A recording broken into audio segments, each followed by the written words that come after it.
Minha madrasta achou que tinha manipulado meu pai moribundo para me tirar do testamento. Ela comemorou. Zombou. Chegou até a me mandar uma mensagem dizendo que eu não receberia nada. O que ela não sabia era que meu pai e eu tínhamos planejado exatamente essa situação 2 anos antes. Vou contar como fomos mais espertos que ela, porque deixamos ela achar que tinha vencido, e a expressão no rosto dela quando percebeu que tinha sido enganada o tempo todo. Mas antes, você precisa entender quem essa mulher realmente é. Meu pai conheceu Patrícia quando eu tinha 15 anos. Minha mãe tinha falecido 3 anos antes, de câncer, e desde então meu pai estava sozinho. Ele não estava procurando ninguém. Estava focado em me criar e tocar o negócio dele. Mas Patrícia tinha outros planos. Ela trabalhava em um restaurante onde meu pai almoçava e fez disso uma missão: chamar a atenção dele. Se você está assistindo isso e também tem uma história de terror com madrasta, aperta o botão de se inscrever. Deixa um like se você gosta de histórias em que o vilão não vence. E me conta nos comentários de onde você está assistindo. Eu adoro ler vocês. No começo, ela parecia legal. Era doce comigo, perguntava da escola, elogiava meu pai o tempo todo. Meu pai estava sozinho, e acho que ele gostava da atenção. Eles começaram a namorar, e, em menos de 6 meses, ela já tinha se mudado para a nossa casa. Eu não gostei, mas queria ver meu pai feliz. Tentei me dar bem com ela. Juro que tentei. Mas no segundo em que ela se mudou, tudo mudou. Ela começou a redecorar a casa, se livrando das coisas da minha mãe sem pedir permissão. Jogou fora fotos, doou as roupas da minha mãe e até tentou tirar um quadro que minha mãe amava. Eu a peguei no flagra e contei ao meu pai. Ele conversou com ela e ela chorou dizendo que só queria dar um novo começo à casa. Meu pai acreditou. Patrícia parou de trabalhar depois que se mudou. Disse que queria se dedicar à casa e cuidar da família. O que ela realmente fazia era gastar o dinheiro do meu pai. Comprava móveis novos, roupas caras, ia ao spa 2 vezes por semana e fazia viagens com as amigas. Meu pai parecia não se importar. Ele ganhava bem com o negócio. E acho que gostava da sensação de estar cuidando de alguém novamente. Eles se casaram 1 ano depois. Eu tinha 16 anos e odiei cada segundo daquele casamento. Patrícia convidou cerca de 200 pessoas, a maioria que meu pai nem conhecia.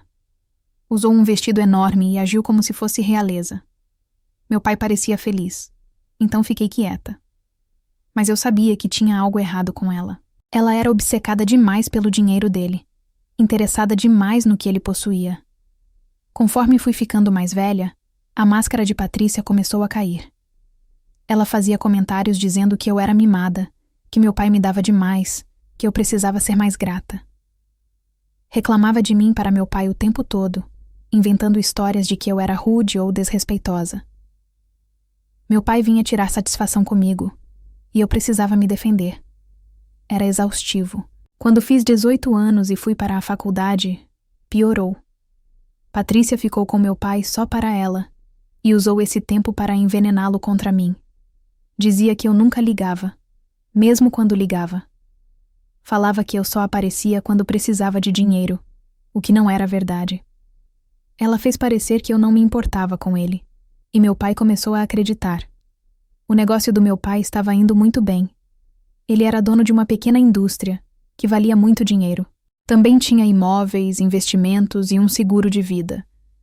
Eu sabia que quando ele morresse, eu herdaria tudo. Ele tinha me dito isso várias vezes. Disse que queria garantir que eu ficasse bem, que tudo o que ele construiu era para mim. Mas Patrícia queria aquilo. Eu via no jeito como ela falava de dinheiro, nas perguntas que fazia sobre os bens dele, na insistência para colocar o nome dela nas coisas. Meu pai não era burro, mas estava apaixonado. E o amor faz as pessoas fazerem coisas idiotas. Quando eu tinha 25 anos, meu pai ficou doente. Câncer, assim como minha mãe. Era agressivo, e os médicos disseram que ele não tinha muito tempo. Voltei para casa imediatamente e passei o máximo de tempo possível com ele. Patrícia odiava isso. Fazia comentários dizendo que eu só estava ali por causa do dinheiro. Tentava limitar meu tempo com ele, dizendo que ele precisava descansar. Foi um pesadelo. Um dia, quando Patrícia saiu, meu pai pediu para falar comigo a sós. Ele parecia cansado, mas os olhos estavam lúcidos. Disse que sabia o que Patrícia estava fazendo. Disse que tinha visto as verdadeiras intenções dela nos últimos anos e que se arrependia de não ter me ouvido antes. Disse que queria garantir que eu recebesse o que era meu, mas precisava ser inteligente. Ele me contou que Patrícia vinha pressionando para que ele mudasse o testamento. Ela queria tudo. A casa, a empresa, o seguro de vida, tudo. Chorava dizendo que ficaria sem nada se ele morresse, que não teria como se sustentar. Meu pai disse que fingia considerar, mas que tinha um plano. Ele disse que criaria um novo testamento deixando a maior parte do patrimônio em um fundo, trust. O fundo seria administrado pelo advogado dele, alguém que Patrícia não conhecia bem. O fundo distribuiria os bens para mim ao longo do tempo, e Patrícia ficaria com a casa e uma quantia pequena de dinheiro. O suficiente para mantê-la quieta, mas não para sustentar o estilo de vida que ela queria. Mas aqui vem a parte genial. Ele também criaria um testamento falso. Um que deixaria tudo para Patrícia. Ele garantiria que ela visse esse documento. Até faria o advogado mencionar isso na frente dela. Ele queria que ela achasse que tinha vencido. Assim, ela pararia de pressioná-lo, e ele poderia passar seus últimos meses em paz. Perguntei se ele tinha certeza, e ele disse que nunca esteve tão certo de algo. Disse que Patrícia tinha mostrado quem realmente era, e que ele não deixaria ela tomar o que era destinado a mim. Trabalhamos com o advogado dele para organizar tudo: o testamento real, o fundo e o testamento falso. Levou algumas semanas, mas ficou tudo pronto. Meu pai fez questão de que Patrícia, acidentalmente, encontrasse uma cópia do testamento falso. Ela estava mexendo no escritório dele um dia, provavelmente fuçando, e viu o documento sobre a mesa. Eu não estava lá, mas meu pai me contou que ela ficou sorrindo por dias. Passou a tratá-lo melhor, ficou menos insistente. Ela achava que tinha vencido. Meu pai faleceu 2 meses depois. Eu estava com ele no final. Patrícia também estava, mas passou a maior parte do tempo no celular. O funeral foi alguns dias depois, e Patrícia interpretou perfeitamente o papel de viúva enlutada. Chorou, fez um discurso sobre o quanto o amava, recebeu condolências como se fosse a única pessoa que tivesse perdido alguém. Uma semana depois do funeral, o advogado do meu pai marcou uma reunião para a leitura do testamento. Patrícia apareceu vestida de preto, ainda encenando. Eu também estava lá, junto com alguns sócios do meu pai. O advogado começou a ler, e eu observei o rosto de Patrícia com atenção. Ele leu primeiro o testamento falso, aquele que deixava tudo para ela. Patrícia sorriu. Ela realmente sorriu. Olhou para mim com um ar de deboche, como se tivesse me derrotado. Eu não reagi, apenas esperei. Então o advogado disse: entretanto, existe uma versão atualizada do testamento que substitui esta. O sorriso de Patrícia desapareceu. Ele pegou o testamento verdadeiro e começou a ler. A casa ficaria com Patrícia, junto com $50.000. Todo o resto, a empresa, os imóveis, os investimentos, o seguro de vida, iria para um fundo em meu nome. Patrícia surtou. Começou a gritar, dizendo que aquilo era injusto, que meu pai tinha prometido tudo a ela. O advogado explicou calmamente que o testamento era legal, devidamente assinado, e que não havia nada que ela pudesse fazer. Ela se virou para mim e começou a gritar, me chamando de manipuladora, dizendo que eu tinha enganado meu pai. Eu apenas encarei ela. Ela tentou contestar o testamento. Contratou um advogado e alegou que meu pai não estava em plena capacidade mental quando assinou. Mas o advogado do meu pai já esperava isso. Tinha registros médicos provando que ele estava lúcido. Tinha testemunhas que viram a assinatura. Tinha gravações do meu pai explicando suas vontades. Patrícia não tinha chance. O processo foi encerrado em poucos meses.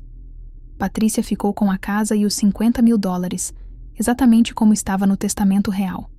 Ela vendeu a casa quase imediatamente e se mudou para outro estado. Soube por conhecidos em comum que ela gastou todo o dinheiro em menos de 1 ano. Tentou entrar em contato comigo uma vez pedindo ajuda. Eu não respondi. assumi o negócio do meu pai. Foi difícil no começo, mas eu tinha pessoas boas me ajudando e aprendi rápido. Hoje a empresa está melhor do que nunca. Vendi alguns dos imóveis que meu pai possuía e investi o dinheiro. Estou financeiramente tranquila para o resto da vida, exatamente como meu pai queria. Olhando para trás, sou muito grata por meu pai ter enxergado Patrícia antes que fosse tarde demais. Ele poderia ter sido manipulado, poderia ter mudado o testamento e me deixado sem nada. Mas não fez isso. Ele me protegeu, mesmo estando à beira da morte. Isso é amor de verdade. Patrícia achou que era esperta. Achou que tinha jogado o jogo longo e vencido. Mas meu pai estava 10 passos à frente o tempo todo. Ele deixou ela achar que tinha vencido para poder morrer em paz, sabendo que eu estaria protegida. E quando a verdade veio à tona, não havia nada que ela pudesse fazer. O que aprendi com tudo isso é simples. As pessoas mostram quem são se você prestar atenção. Patrícia mostrou exatamente quem era: gananciosa, manipuladora e egoísta. E quando meu pai percebeu isso, fez questão de que ela não se beneficiasse da morte dele. Se você está em uma situação em que alguém tenta tirar o que é seu, não confronte de forma direta. Seja inteligente, planeje, procure bons advogados, proteja seus bens antes que seja tarde. Meu pai fez isso e salvou tudo o que construiu.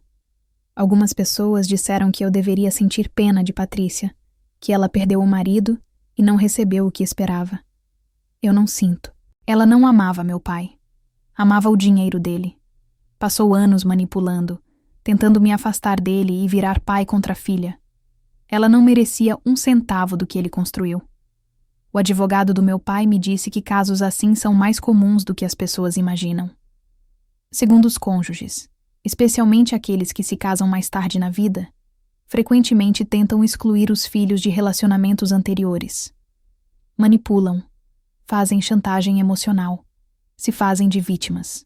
E às vezes funciona. Mas dessa vez, não. Queria que meu pai ainda estivesse aqui. Queria poder contar para ele como o negócio está indo bem, o quanto me orgulho de continuar o que ele construiu. Mas sei que ele está olhando por mim, e sei que está orgulhoso. Ele garantiu que eu ficaria bem, mesmo depois de partir. Esse foi o maior presente que poderia ter me dado. Patrícia tentou roubar minha herança. Achou que tinha vencido. Comemorou, zombou, esfregou na minha cara. E então perdeu tudo. Meu pai e eu planejamos tudo perfeitamente, e ela nunca viu isso chegando. Se alguém está tentando tirar o que é seu, não deixe. Lute com inteligência. Planeje com antecedência. E quando acharem que venceram, é aí que você mostra que nunca tiveram chance.